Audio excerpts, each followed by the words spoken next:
Hello दोस्तों, welcome to YouTube channel Ahilyabai coaching classes.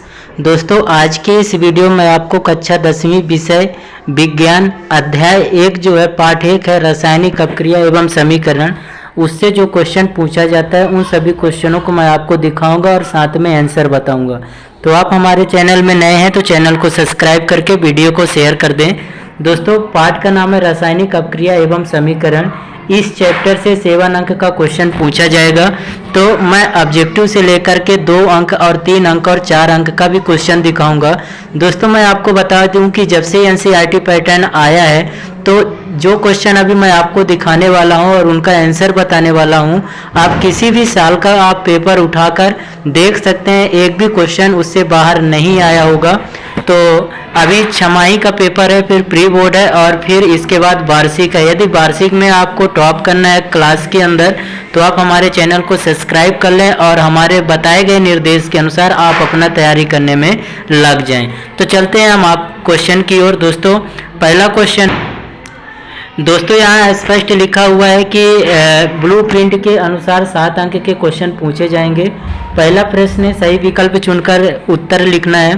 तो पहला क्वेश्चन है दोस्तों, निम्नलिखित में से कौन सी जो है तो भौतिक परिवर्तन नहीं है, तो इसमें एलपीजी दहन हो जाएगा। फिर दोस्तों वीडियो लेंदी हो जाएगा, इसलिए मैं आपको प्रश्न पढ़ के और डायरेक्ट उत्तर बता रहा हूँ।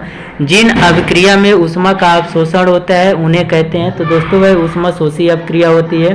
फिर इसके बाद है, निम्नलिखित में से कौन सी एक रासायनिक अपक्रिया नहीं है, तो बर्फ का पिघलना एक रासायनिक अपक्रिया नहीं है।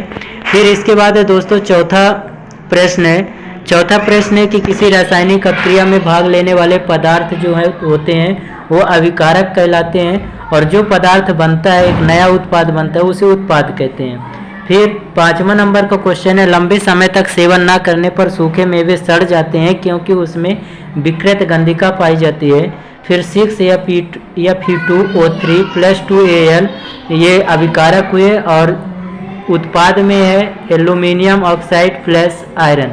तो दोस्तों ऊपर दी गई अपक्रिया किस प्रकार की है, तो ये दोस्तों विस्थापन अपक्रिया, इसका राइट आंसर हो जाएगा 6 नंबर का राइट आंसर हो जाएगा विस्थापन अपक्रिया। फिर इसके बाद है दोस्तों, सोने और प्लेटिनम को गलाने वाले अम्ल का नाम क्या है, तो दोस्तों सोने और प्लेटिनम को गलाने वाले अम्ल का नाम क्या है, तो इसका राइट आंसर हो जाएगा एक्वा रेजियम। फिर 8वां नंबर का क्वेश्चन है दोस्तों, निम्न में से कौन सा एक रासायनिक परिवर्तन की विशेषता नहीं है, तो आकार में जो परिवर्तन होता है, the number option the right answer, आकार में परिवर्तन ही एक रासायनिक अपक्रिया की विशेषता नहीं है। फिर इसके बाद है दोस्तों 9वां क्वेश्चन है कि कैल्शियम ऑक्साइड की जल के साथ अपक्रिया किस प्रकार की होती है, तो दोस्तों ऊष्माक्षेपी अपक्रिया होती है। यदि मैग्नीशियम रिबन को वायु में दहन किया जाए तो चमकदार श्वेत लौह उत्पन्न होती है। यह श्वेत चूर्ण में परिवर्तित हो जाता है। यह चूर्ण रासायनिक रूप से है, तो दोस्तों ये मैग्नीशियम हाइड्रोक्साइड हो जाएगा। फिर 2 नंबर का प्रश्न है दोस्तों, प्रश्न दूसरा, रिक्त स्थानों की पूर्ति कीजिए। तो अभी तक हमारे चैनल को सब्सक्राइब नहीं किए हैं तो चैनल को सब्सक्राइब करके और वीडियो को शेयर भी कर दें। तो पहला नंबर है दोस्तों रिक्त स्थान में कि वे अपक्रिया जिनमें ऊष्मा निकलती है वह ऊष्माक्षेपी अपक्रिया कहलाती है। फिर वे अपक्रियाएं जिनमें अभिकारकों के बीच आयनों का आदान प्रदान होता है दोस्तों वह आयनिक अपक्रियाएं कहलाती है। फिर तीसरा नंबर का है, किसी रासायनिक अपक्रिया का प्रतीकात्मक निरूपण जो होता है रासायनिक समीकरण कहलाता है। फिर चौथा नंबर है दोस्तों, लोहे की वस्तुओं को संक्षारण से बचाने के लिए उसमें पेंट किया जाता है, लोहे को जंग से बचाने के लिए उसमें पेंट किया जाता है। और ऐसी अपक्रिया जिसमें केवल अभिकर्मक टूटकर छोटे छोटे उत्पाद बनाता है तो वह वियोजन अपक्रिया कहलाता है। फिर इसके बाद है दोस्तों एक वाक्य में उत्तर लिखना है। तो एक वाक्य में उत्तर के लिए है कि पहला नंबर का क्वेश्चन है दोस्तों, उस गैस का नाम क्या है जो पॉप ध्वनि से जलती है, तो वह हाइड्रोजन है दोस्तों। फिर H2 का योग और O2 का योग का होश क्या कहलाता है, तो अपचयन अपक्रिया है।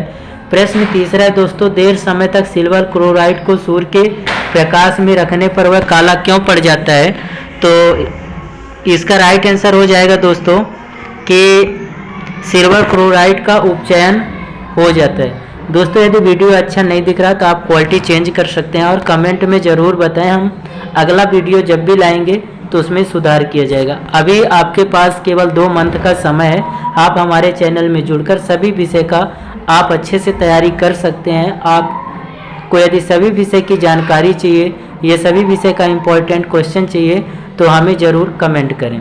फिर इसके बाद है सत्य असत्य चुनिए। तो पहला नंबर है दोस्तों कि सल्फ्यूरिक अम्ल का तनुकरण ऊष्मशोषी अपक्रिया है। तो दोस्तों यह बिल्कुल गलत है। जो पदार्थ ऑक्सीकृत, दूसरा है जो पदार्थ ऑक्सीकृत यानी उपचयित हो जाते हैं वे ऑक्सीकारक या उपाचायक कहलाते हैं, उपचायक कहलाते हैं। तो ये भी असत्य है दोस्तों। फिर श्वसन ऊष्मक्षेपी अपक्रिया है, ये भी सत्य है। लोहे में जंग लगना भौतिक क्रिया है, ये बिल्कुल गलत है। फिर इसके बाद ले चलते हैं हम आपको सही जोड़ी में। दोस्तों सही जोड़ी है कि ऊष्मा के द्वारा जो अपघटन होता है वो ऊष्मीय अपघटन कहलाता है, ड नंबर। फिर इसके बाद प्रकाश द्वारा जो अपघटन होता है वो प्रकाशीय अपघटन होता है, स नंबर, और इसका द नंबर होगा। विद्युत के द्वारा जो अपघटन होता है वो विद्युत अपघटन कहलाता है। ऊष्मा का अवशोषण जो होता है दोस्तों, तो इसका ऊष्मशोषी अपक्रिया होता है। जो जिसमें ऊष्मा उत्पन्न होता है वो ऊष्मक्षेपी अपक्रिया होता है। फिर मैं आपको 2 अंक के भी क्वेश्चन दिखा दूं।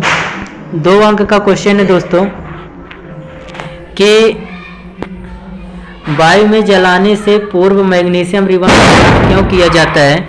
तो मैग्नीशियम रिबन के जो ऊपर होता है मैग्नीशियम ऑक्साइड की परत जम जाती है, उसे हटाने के लिए वायु में जलाने से पूर्व मैग्नीशियम रिबन को साफ किया जाता है, क्योंकि यह परत मैग्नीशियम को ऑक्सीजन से क्रिया करने से रोकती है। तो दोस्तों जो मैग्नीशियम रिबन होते हैं उसके ऊपर मैग्नीशियम ऑक्साइड की परत जम जाती है, उसे हटाने के लिए इस वायु में जलाने से पूर्व इसे साफ किया जाता है, क्योंकि यह परत मैग्नीशियम को ऑक्सीजन से क्रिया करने से रोकती है। प्रश्न दूसरा है दोस्तों, श्वसन को ऊष्मक्षेपी अपक्रिया क्यों कहते हैं। तो श्वसन एक मंद दहन ऑक्सीकरण की अपक्रिया है। श्वसन एक मंद दहन ऑक्सीकरण की अपक्रिया है जिसमें कार्बन डाइऑक्साइड जल वाष्प एवं एटीपी के रूप में ऊष्मा निकलती है, अतः इसे ऊष्मक्षेपी अपक्रिया कहते हैं। प्रश्न तीसरा है दोस्तों, अवक्षेपण अपक्रिया से आप क्या समझते हैं, उदाहरण देकर समझाइए।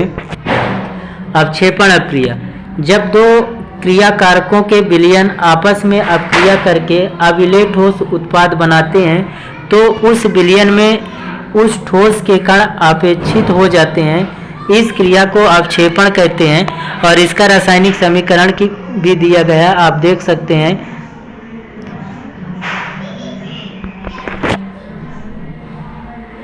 फिर इसके बाद है दोस्तों प्रश्न चौथा है, तेल एवं वसा युक्त पदार्थों को नाइट्रोजन से प्रभावित क्यों किया जाता है।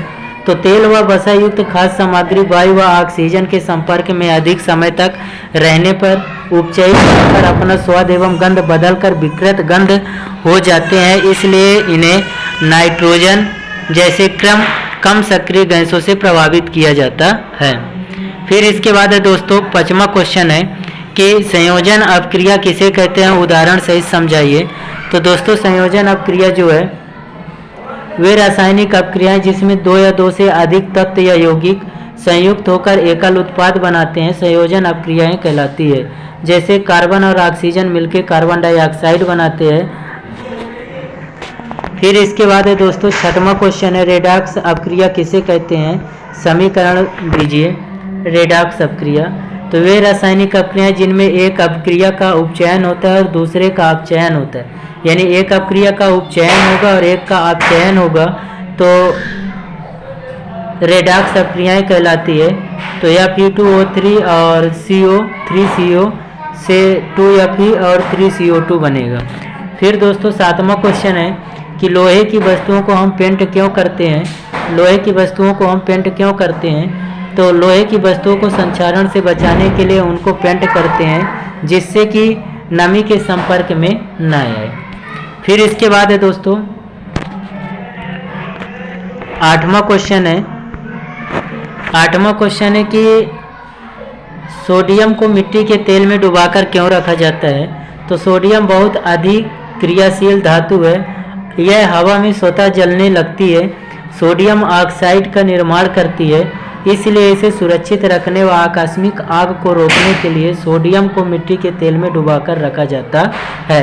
तो आपको समझ में आ गया कि सोडियम को मिट्टी के तेल में डुबाकर क्यों रखा जाता है, क्योंकि यह अधिक क्रियाशील धातु है और ये स्वतः जलने लगती है, इसलिए इसे सुरक्षित एवं आग से रोकने के लिए मिट्टी के तेल में डुबाकर रखा जाता है। फिर इसके बाद है 9वां क्वेश्चन, दवा की बोतल अधिकांशतः रंगीन होती है क्यों?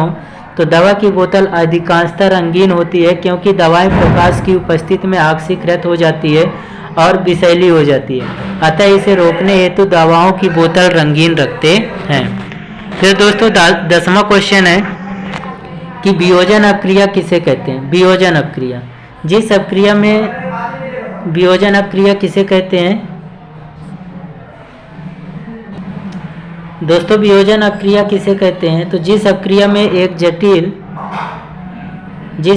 एक जटिल पदार्थ टूटकर छोटे छोटे पदार्थ उत्पाद प्रदान करता है, वियोजन अपक्रिया कहलाता है। जैसे कॉपर सल्फेट है, कॉपर सल्फेट, तो कॉपर और सल्फेट बना। फिर दोस्तों 3 अंक के क्वेश्चन है, 3 अंक के क्वेश्चन है, क्या होता है जबकि जिंक धातु का एक टुकड़ा कॉपर सल्फेट के विलयन में डालते हैं? तो इसका राइट आंसर होगा कि विलयन का रंग उड़ जाता है। यदि जिंक धातु का एक टुकड़ा कॉपर सल्फेट के विलयन में डालते हैं तो विलयन का रंग उड़ जाता है, क्योंकि जिंक कॉपर का विस्थापन करके रंगहीन जिंक सल्फेट विलयन बनाता है। जैसे देखिए जिंक और कॉपर सल्फेट है तो जिंक सल्फेट और 3H2 हो जाएगा। फिर इसके बाद 2 नंबर का क्वेश्चन है दोस्तों कि एल्यूमिनियम धातु का एक टुकड़ा तनु हाइड्रोक्लोरिक अम्ल में डाला जाता है। तो दोस्तों इसमें मैं आपको बता दूं कि एल्यूमिनियम अम्ल से क्रिया करके हाइड्रोजन गैस को विस्थापित कर देती है। एल्यूमिनियम अम्ल से क्रिया करके और हाइड्रोजन गैस को विस्थापित कर देती है और एल्यूमिनियम क्लोराइड का रंगहीन विलयन बनाती है। जैसे एल्यूमिनियम और हाइड्रोक्लोरिक हो गया तो एल्यूमिनियम क्लोराइड हो जाएगा और 3H2 हो जाएगा। फिर 6 नंबर का क्वेश्चन है दोस्तों कि सिल्वर धातु का एक टुकड़ा कॉपर सल्फेट विलयन में डाला जाता है। तो इसका राइट आंसर हो जाएगा कि सिल्वर धातु के एक टुकड़े को कॉपर सल्फेट के विलयन में डाला जाता है तो कोई भी अपक्रिया नहीं होता है। जब सिल्वर धातु का एक टुकड़ा जो है कॉपर सल्फेट के विलयन में डाला जाता है तो इससे कोई भी अपक्रिया नहीं होगा, ये आपको याद रखना। फिर इसके बाद है दोस्तों मैं आपको बता दूं कि ये वीडियो बहुत लेंदी हो जाएगा, इसलिए जल्दी अगले पार्ट में मैं 3 नंबर के जो भी क्वेश्चन है उनको पुनः रिपीट करूंगा और 4 नंबर के क्वेश्चनों को भी रिपीट करूंगा। मेरे पास सभी चैप्टर का PDF है। यदि आप हमारे चैनल को सब्सक्राइब कर लें और कमेंट करें और हमारे दिए गए व्हाट्सएप नंबर पर आप SMS करें तो इन सभी क्वेश्चनों का आपको स्क्रीनशॉट भी प्रोवाइड किया जाएगा। तो आज के लिए धन्यवाद दोस्तों, कल मिलेंगे।